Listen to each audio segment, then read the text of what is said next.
निरंजनी अखाड़े के महामंडलेश्वर स्वामी प्रेमानंद महाराज उज्जैन में प्रवचन दे रहे हैं। लेकिन प्रवचन के दौरान महाराज महिलाओं को ऐसा ज्ञान देने लगे जिस पर घमासान छिड़ गया। महामंडलेश्वर स्वामी प्रेमानंद महिलाओं को 4 बच्चे पैदा करने की सलाह दे रहे थे और पैदा करते करते वो ये भी बता रहे थे कि महिलाएं अपने फिगर की ज़्यादा चिंता कर रही हैं, बच्चे पैदा नहीं कर रही। हिंदू महिलाओं को कम से कम 4 संतान पैदा करना चाहिए, क्योंकि दूसरे समुदाय के लोग 8-8 बच्चे पैदा कर रहे हैं और हमारी माताएं फिगर मेंटेन करने के माया जाल में उलझी हुई। ये बयान प्रेमानंद जी का है।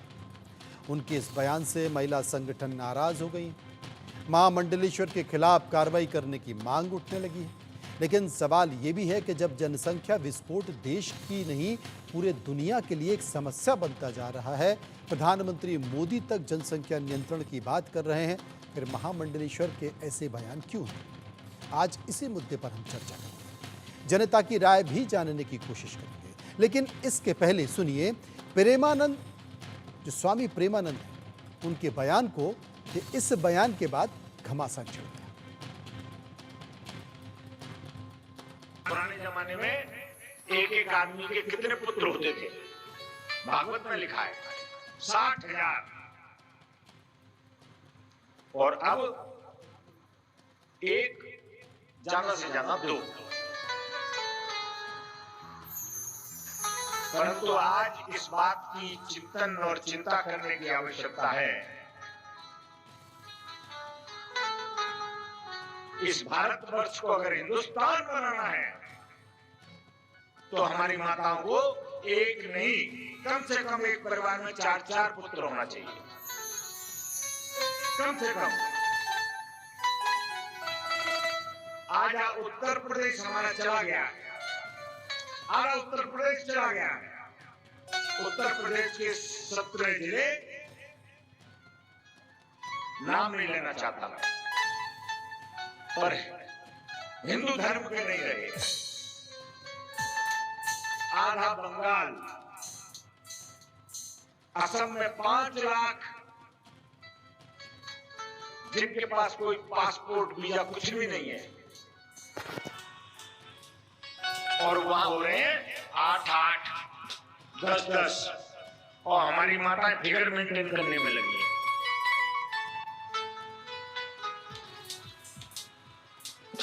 मैं तो एक बात कहता हूं, देखो हमारे पास ज्यादा जगह तो नहीं है, पर अगर 2 का टारगेट हो और कोई 3 कर रही है तो हमको दे दो। इसी को लेकर हमने सर्वे किया। स्वामी प्रेमानंद महाराज के इस बयान को लेकर हम लोगों के बीच गए, क्योंकि कई सारी नाराजगी बनी हुई थी। महिला संगठनों ने इस बयान का विरोध भी किया है। सर्वे में कई सारे सवाल थे। वो सवाल हमने लोगों से पूछे और लोगों ने उस पर अपनी राय भी दी। पहला सवाल जो हमने सर्वे का पूछा, वो पहला सवाल था कि महामंडलेश्वर स्वामी प्रेमानंद महाराज ने कहा हिंदू महिलाएं 4 बच्चे पैदा करें, फिगर मेंटेन ना करें, आपकी राय। 42% लोगों ने कहा यह महिलाओं का अपमान है। 5% लोगों ने कहा कि महिला आयोग को नोटिस देना चाहिए। 20% लोग इस पर कानूनी कार्रवाई की बात कर रहे थे और 32% लोग आपत्तिजनक नहीं है ये बयान, इस तरह का भी जिक्र कर रहे थे। 1% लोग इस पर कुछ भी कहना नहीं चाहते थे।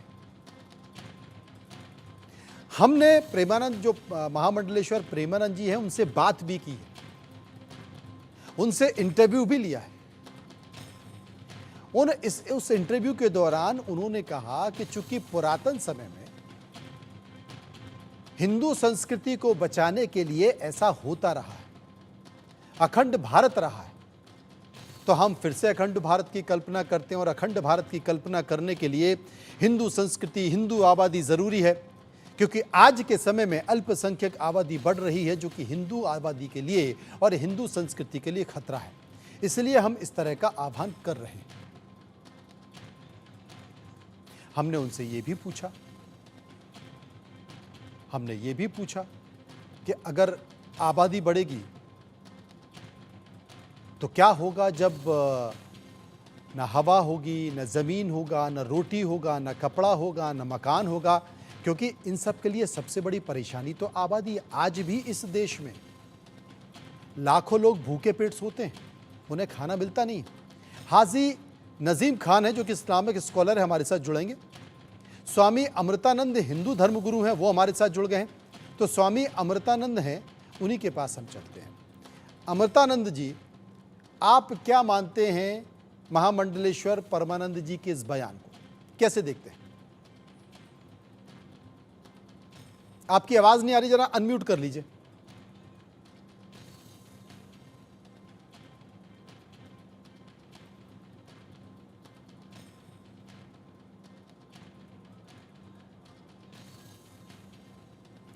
अमृतानंद जी की आवाज़ नहीं आ रही है, उनको अनम्यूट करना है और अनम्यूट करेंगे तभी बात हो पाएगी। लेकिन इन सब के बीच एक और सर्वे का सवाल है, उस सर्वे के सवाल को ले लेते हैं, क्योंकि हमने कई सारे सवाल पूछे और दूसरा सवाल ये था कि आपको महामंडलेश्वर का बयान महिला विरोधी सोच का नतीजा क्यों लगता है? लोगों से हमने पूछा, लोगों ने कहा इसलिए लगता है कि 16% लोग फिगर और फिटनेस पर तंज मान रहे थे। अगर महिलाएं स्वस्थ रहती हैं, अपने आप को ठीक रखती हैं शारीरिक तौर पर, तो ये तंज था महामंडलेश्वर जी का। 28% लोग बच्चा पैदा करने को बेतुका बयान मान रहे थे। 51% लोग स्त्री को लेकर दकियानूसी सोच बता रहे थे और 5% लोग इनमें से किसी भी विकल्प को चुनना नहीं चाहते। अमृतानंद जी हमारे साथ मौजूद हैं, उनके पास हम चलेंगे। इस्लामिक स्कॉलर भी हमारे साथ मौजूद होंगे, उनसे भी हम जानने समझने की कोशिश करेंगे कि आखिर इस तरह के बयान क्यों। अब ये तो कटु सच्चाई है कि देश हिंदू का भी है, मुस्लिम का भी है, सिख का भी है और ईसाई का भी है। इस देश से आप किसी को हटा नहीं सकते। हमारे देश का जो संविधान है, जो संविधान बना हुआ है, वो सबको बराबरी का हक रखता है। वो सबको ये हक देता है कि हवा जितनी हिंदू की है उतनी मुस्लिम की भी है। हवा में जितना ऑक्सीजन हिंदू का है उतनी मुस्लिम की भी है। जितनी सांसें हिंदू लेता है उतनी मुस्लिम भी ले, उतनी ईसाई भी ले और उतना सिख भी ले। ये हमारा संविधान कहता है। इस देश की संपत्ति पर सबका बराबर का हक है। बावजूद अगर इस तरह के बयान होते हैं तो क्या हम इन्हें नफरती बयान के तौर पर ना देखें? क्योंकि अगर आपको किसी का मन जीतना है तो प्रेम से जीता जाता है। ये शास्त्रों में लिखा है, ये वेदों में लिखा है, ये पुरातन कथाओं में लिखा हुआ है। नफरती बयानों से तो ये संभव नहीं है। और बहुत बड़ी आबादी जिसका जिक्र तमाम मुस्लिम स्कॉलर भी करते हैं, बहुत बड़ी आबादी जो आज अल्पसंख्यकों की है, वो कोई अल्पसंख्यक नहीं थे, वो कन्वर्ट हुए लोग थे, वो भी हिंदू थे, उनके पुरखे भी हिंदू थे। स्वामी अमृतानंद हिंदू धर्मगुरु हमारे साथ मौजूद हैं। अमृतानंद जी, परमानंद जी के बयान को आप कैसे देखते हैं? पहले तो ITV के सभी सदस्यों को मैं बहुत भूरी प्रशंसा कर रहा हूं कि इस विषय पर इतनी बड़ी डिबेट रखा है। बहुत बहुत आप लोगों का स्वागत कर रहा हूं, अपने हृदय से अभिनंदन कर रहा हूं। मुख्य बात यह है कि जब हमारे देश में, जैसा कि अभी लास्ट बयान था कि पहले हम सभी लोग हिंदू ही थे, है ना? हम सभी लोग हिंदू ही थे। अब जब सभी लोग हिंदू थे तो ये बात समझना है कि जब सभी लोग हिंदू थे तो ये हिंदुओं की इतनी दुर्दशा क्यों हो रही है हमारे देश में? हमें तो प्रेमानंद महाराज जी का बयान कहीं से भी 1% भी, स्वामी परमानंद महाराज जी का 1% भी कहीं पर भी कोई बयान अनुचित नहीं दिख रहा है। और उसका कारण है, उसका कारण ये है कि आप देखिए कि जहां इनकी आबादी बहुसंख्यक हो रही है वहां पर सेंसिटिव एरिया घोषित कर दिया जाता है। अगर लाखों हिंदुओं के बीच में एक मुस्लिम भाई रह रहा है तो बड़े शांति से रहता है, भाईचारा निभाया जाता है, सब कुछ निभाया जाता है। लेकिन सर तन से जुदा क्या नारा कहीं और लगता है क्या? क्यों लगता है भाई? जब इनकी आबादी इतनी तेजी से बढ़े, समान जो कानून संहिता जो हम लोगों को लागू होना है, भैया एक आंगी क्यों है? जब सारी बातें हैं तो सब लोगों को समान ही रहना चाहिए ना। इनसे पूछिए कि क्या ये 2 बच्चे पर ये कानून में जो 2 बच्चों का कंसेप्ट है, इसको ये मुस्लिम धर्म वाले हमारे नजीम खान जी जुड़े हैं, इनसे पूछिए कि इसको स्वीकार करेंगे, तुरंत सरिया पे चले जाएंगे कि नहीं, हमें तो जो सरिया से जो हमको बताया गया वही करेंगे, हम सरिया को ही मानेंगे। अमृतानंद जी, क्या है कि अभी सरकार ने ऐसा कोई कानून नहीं बनाया है कि आप देश में 2 बच्चों से ज़्यादा पैदा ही नहीं कर सकते। हाँ, इतना ज़रूर किया है कि अगर 2 से ज़्यादा बच्चे जिसके होते हैं तो वो सरकारी बहुत सारी योजनाएं होती हैं, उन योजनाओं से वंचित हो जाते हैं। ये भी कहा गया है कि अगर सरकारी नौकरी में आने के बाद आपके 2 से ज़्यादा बच्चे होते हैं तो उसका एक अलग प्रावधान है। सरकार ने ऐसे नियम बनाए कि आप वंचित हो जाओगे, ऐसा हो जाओगे, लेकिन ऐसा कोई नियम नहीं है कि अगर आप 2 से ज़्यादा बच्चे करोगे तो आपको देश निकाला दिया जाएगा, ऐसा कुछ भी नहीं है। अब जिनको उन सरकारी नियमों को मानना है, उनसे फ़ायदा उठाना है, वो इसको मानते हैं। जिनको फ़ायदा नहीं उठाना है, उस दायरे में नहीं आते, वो 2 से 3 भी हो जाते हैं। और एक हिंदू की बहुत बड़ी आबादी है अमृतानंद जी, जिनके 2 से ज़्यादा बच्चे हैं और 2 से ज़्यादा बच्चे करते भी हैं। जी देखिए, आप एकदम सही कह रहे हैं। हिंदुओं के बात यह है कि छोटा परिवार सुखी परिवार का पाठ तो हिंदुओं को ही पढ़ाया गया ना। ये नसबंदी का कार्यक्रम हिंदुओं के साथ हुआ।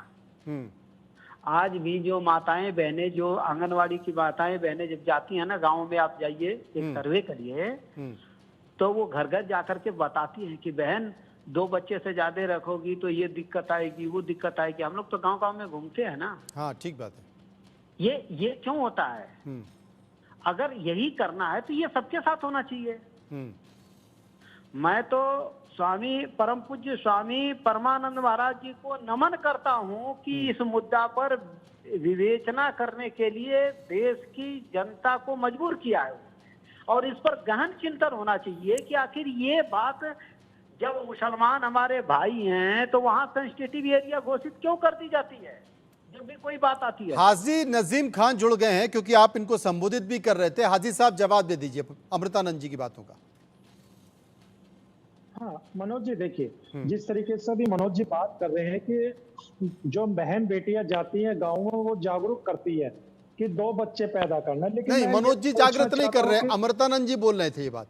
मनोज जी तो न्यूज एंकर के तौर पर आपसे सवाल पूछ रहे हैं। हाँ नहीं मनोज जी, मैं वही कह रहा हूँ कि जो अभी हमारे हिंदू धार्मिक गुरु बैठे हुए हैं, वो ये कह रहे थे कि महिलाएं गाँवों में जाती है, जागरूक करते हैं कि 2 बच्चे पैदा करना। तो अब ये बता दीजिए, ये कौन कह रहा है कि 4 बच्चे महिलाओं को पैदा करना है? अगर उन्हें अपनी फिगर की करने की जरूरत नहीं है, उनके फिगर मेंटेन, ये ना सोचे कि फिगर मेंटेन करना, सिर्फ 4 बच्चे पैदा करें ज्यादा से ज्यादा। तो ये बता दीजिए, आप लोग तो ज्यादा से ज्यादा बच्चे पैदा करने की बात करते हैं और थोप किस पे देते हैं? सिर्फ और सिर्फ मुस्लिम समाज पर, कि मुस्लिम की ज्यादा जनसंख्या बढ़ रही है, उनके ज्यादा बच्चे, तो मुसलमानों को सिर्फ और सिर्फ टारगेट किया जा रहा है। और मैं जबकि ये कहता हूँ, आज का युवा पढ़ा लिखा मुस्लिम है, उसके अगर कहीं पे भी आप सर्वे देखेंगे तो उनके 2 बच्चे 1 बच्चा, इससे ज्यादा नहीं मिल पा रहा है। लेकिन सिर्फ और सिर्फ ये लोग मुसलमानों को टारगेट करने के लिए देश के अंदर एक ऐसा नेगेटिव मैसेज देना चाह रहे हैं कि मुसलमानों के ज्यादा बच्चे होने की वजह से देश की जनसंख्या बढ़ रही है। लेकिन ऐसे धार्मिक, चलिए बार बार अगर इसी बात को अगर कहें, चलिए सर्वे का एक और सवाल हम ले लेते हैं। सर्वे का एक और सवाल हमने लोगों से पूछा, और वो सवाल था कि क्या महामंडलेश्वर स्वामी प्रेमानंद महाराज 2 समुदाय के बीच नफरत फैला रहे हैं? 55% लोगों ने जो राय निकल कर आई, उसमें से 55% लोग कह रहे थे हाँ ऐसा ही है, 41% लोग कह रहे थे ऐसा नहीं है, वो नफरत नहीं फैला रहे हैं, और 5% लोग ऐसे थे जो हाँ और ना के बीच में कुछ कहना ही नहीं चाह रहे। अमृतानंद जी हमारे साथ मौजूद हैं। अमृतानंद जी, नजीम खान एक बात का जिक्र कर रहे थे, वो जिक्र कर रहे थे कि देखिए सब कुछ शिक्षा के ऊपर आधारित होता है। अब जो बदा नहीं कर रहे, ठीक है ना, वही बात हिंदुओं की आ रही है। ऐसी बड़ी आबादी है हिंदुओं की जो गांव में रहती है, जो अनपढ़ है, जो गंवार हैं, जी बहुत से ऐसे वर्ग हैं। जी मनोज जी, वो सामान्य वर्ग के भी हैं, वो ओबीसी वर्ग के भी हैं, वो आदिवासी वर्ग के भी हैं, वो दलित वर्ग के भी हैं। उनके बच्चों की आबादी जो कि हिंदू हैं वो 2 से ज्यादा है, वो 3 भी हैं, 4 में है, चूंकि आपने खुद कहा कि आप गांव में घूमते रहते हैं, आपने देखा भी होगा। तो इसका सीधा संबंध शिक्षा से है। अगर आदमी शिक्षित हो जाता है तो वो ये देखता है कि मैं अपने बच्चों को अच्छी शिक्षा दूं, अच्छा स्थान दूं रहने के लिए, उन्हें ठीक से पालन पोषण कर सकूं और उन्हें उनके पैरों पर खड़े होने लायक बना सकूं। अगर इतनी शिक्षा, इतना ज्ञान आपके पास आ गया तो वो अपने परिवार को सीमित रखता है। और अगर इतना ज्ञान आपके परिवार के पास नहीं है तो आप 2 क्या 4 कर लीजिए, 4 क्या 8 कर लीजिए। आपने देखा होगा तमाम गांव ग्रामीण में ऐसे परिवार हैं जिनके पास पहले 100 बीघा जमीन थी, ज्यादा बच्चों के पास, अब वो बट गई, 50 हो गई, उसके बाद वो 20 रह गई, उसके पास 10 रह गई। ऐसी बहुत बड़ी आबादी कि अब इस किसी के पास जमीन बची भी नहीं है। संकट ये है कि उनके पास वो पढ़ नहीं पाए और नौकरी भी उनको नहीं है और रहने खाने का संकट हो गया। इसलिए एक बड़ी आबादी आज इस देश में ऐसी भी है जो कि लाखों की संख्या में जो भूखे पेट सोते हैं। एक और सर्वे है हमारे पास भी, जी, एक हमारे पास भी सर्वे है कि 2 बच्चे के कंसेप्ट ने लाखों माता पिता को कहीं का नहीं छोड़ा है। लाखों माता पिता को कहीं का नहीं छोड़ा है। अच्छा। एक बच्चा जिसके घर में कहीं पर भी दुनिया में परिवार कमजोर होता है तो कोई सुखी होता है क्या? आप ये देखिए कि जिसका एक लड़का है वो पढ़ता ही नहीं है, दारू पीता है, ये करता है, माता पिता के लाड़ में इतना पागल हो जाता है, पढ़ता कहाँ है, कहाँ शिक्षित होता है? आप दूसरे ढंग से सर्वे करके देखिए कि जिसके एक बच्चे हैं वो कितना % गांव में पढ़ रहे हैं और जिसके 3-4 बच्चे हैं वो ढंग से पढ़ रहे हैं। आप ये भी सर्वे करिए। मैं ग्राउंड रियलिटी बता रहा हूँ। दूसरी बात, हिंदू का बच्चा, आप लोग इसको कहते हैं कि ये कट्टरवाद है, ये हिंदू का बच्चा आज तक किसी भी कभी भी सर से ये होना चाहिए। आप हमारे देश में मुसलमानों की आबादी जो 8% से 22% हो गई सरकारी आंकड़ा के अनुसार, कब रोका है? नहीं तो हम अगर विश्व में, अमृतानंद जी, विश्व में सबसे ज्यादा आबादी वाले हो गए हैं तो क्या मुस्लिमों के भरोसे हो गए? कौन? हम अगर विश्व में सबसे ज्यादा आबादी वाले देश हो गए, हमने चीन को भी पीछे छोड़ दिया। चीन बाकी सारी चीजों में हमसे आगे निकला है, लेकिन इस मामले में हमने चीन को पीछे छोड़ दिया, तो क्या मुस्लिमों के भरोसे हम आगे हो गए आबादी में? मथुरा में हिंदुओं ने कुछ नहीं किया। सुनिए, मैं इसका उत्तर दे देता हूँ। मैं मथुरा के सरकारी अस्पताल में गया था। हाँ। इसी चीज का सर्वे करने के लिए। आप जाइए मथुरा में और मेरी बात गलत लगे तो कल ही आप जो चाहे कर दें। मथुरा के सरकारी अस्पताल के जो बड़े डॉक्टर हैं उनसे मैंने पूछा कि आपके यहाँ डिलीवरी का क्या अनुपात है हिंदू मुसलमान में? मथुरा हिंदू बाहुल क्षेत्र है। हाँ। 30-70 का अनुपात है मथुरा के सरकारी अस्पताल में। मतलब आपका कहने का मतलब है कि ये प्री प्लान हो रहा है। जिस तरफ इशारा परमानंद कर रहे थे, आपका कहने का मतलब ये प्री प्लान हो रहा है। ये जवाब मैं जवाब मुस्लिम स्कॉलर से लूंगा, लेकिन सर्वे का एक और सवाल है कि क्या महामंडलेश्वर स्वामी प्रेमानंद महाराज को अपने बयान पर माफी मांगनी चाहिए? 70% लोगों ने कहा जरूर मांगनी चाहिए, 28% लोग कह रहे थे बिल्कुल नहीं मांगनी चाहिए और 2% इस पर कुछ भी कहना नहीं चाहते। हमारे साथ नजीम बने हुए। नजीम, आप बताएं, जवाब दें जिसका जिक्र अमृतानंद कर रहे थे, मथुरा। हाँ मनोज जी, देखिए जिस तरीके से अभी हिंदू धार्मिक गुरु ने किस तरीके की बातें कही है, आपने इनके एक बात नोट नहीं करी होगी। इन्होंने एक सर तन से जुदा कहते कहते चुप लगा गए, और जबकि बात जो चल रही है मुल्क के अंदर कि हिंदू समाज, सुन लीजिए महाराज जी, मैंने तो आपकी बात बड़े प्यार से सुनी थी और मैं भी चाहता हूँ कि देखिए मनोज जी बहुत अच्छी बातें करते हैं, सद्भाव बना रहे, बहुत अच्छा एंकर है। हाँ देखिए, हाँ मनोज जी आप बहुत अच्छे एंकर है, मैं दिल से एक्सपेक्ट करता हूँ। मैंने आपकी डिबेट में बहुत बार हिस्सा लिया और कुछ ना कुछ अच्छा मैसेज देश के लिए आपकी डिबेट के माध्यम से जाता रहता है। तो अब असल बात में मैं आता हूँ मनोज जी। अभी देखिए जिस तरीके से कि मैं एक अस्पताल में गया तो उससे पहले इन्होंने कहा कि हिंदू का एक बच्चा हो जाता है तो वो शराबी हो जाता है, जुआरी हो जाता है, इस तरीके की बात इन्होंने कही। फिर इन्होंने कहा कि 3 से 4 बच्चे होने चाहिए, और आपका जो सवाल था, आपके सवाल का जवाब नहीं दे पाए कि भी क्या भारत के अंदर जो मुसलमान की जनसंख्या है वो चीन से ज्यादा हो गई है पॉपुलेशन के आधार पर, तो ये जवाब नहीं दे पाए। लेकिन मैं इनको जवाब दे दूं कि हम तो देखिए अल्पसंख्यक है, हमारी तादाद कितनी 20% और आप लोगों की तादाद है 80%। अब बहुसंख्यक है तो बहुसंख्यक अल्पसंख्यक में डिफरेंस है 20-80 का, तो 20-80 का जब आप डिफरेंस लेकर चलेंगे तो जाहिर सी बात है कि आपके 80 करोड़ एक कितना हो जाएगा, 1,60,60,000,000 हो जाएंगे। और हमारा कितना है, हमारा तो सिर्फ 20% से भी लगाएंगे 2-2 बच्चे तो 40 करोड़ हो जाता मनोज जी। तो हम तो कहीं भी नहीं है। लेकिन ये सिर्फ और सिर्फ मुसलमान के ऊपर जिस तरीके की तोहमत लगाते हैं कि मुसलमानों के ज्यादा बच्चे होने की वजह से देश के अंदर जनसंख्या बढ़ गई, ये सिर्फ और सिर्फ एक देश के अंदर गलत मैसेज दे रहे हैं। एक समाज को लेकर जो नैरेटिव है उसे सेट करके बैठे कि किस तरीके से हिंदू भाइयों को लेकिन मेरा यही कहना है, हो सकता है कि परमानंद जी का अपना स्टेटमेंट उनके अपने हिसाब से ठीक हो, अपनी संस्कृति, अपनी आस्था, अपने धर्म, अपने सनातन के हिसाब से ठीक हो, आपकी बात अपने हिसाब से ठीक हो। लेकिन देखिए, मेरा यही कहना है कि हमारी पृथ्वी इतनी सी है और उसमें हवा और ऑक्सीजन भी उतनी है, जमीन भी उतनी है, संसाधन भी उतने हैं, पेड़ ही उतने हैं और सब कुछ घटता जा रहा है। यकीन मानिए, इस प्रकृति से, इस पर्यावरण से सिर्फ मानव है जो सबका उपभोग कर रहा है। वो प्रकृति को कुछ दे नहीं रहा है और प्रकृति लगातार दे रही है। हमको प्रकृति के बारे में भी सोचना चाहिए। और जब आबादी 4 गुना बढ़ जाएगी तो आप सोचिए कि ज़मीन का क्या होगा, हवा का क्या होगा, पानी का क्या होगा। अभी से ही आप बहुत संकट में जी रहे हैं। लेकिन अपनी अपनी बातें हैं, अपने अपने बयान हैं, अपनी अपनी सोच है। हो सकता है कि अपने अपने हिसाब से वो बेहतर हो। समय का अभाव है, मैं माफ़ी चाहता हूँ क्योंकि एक और बयान है।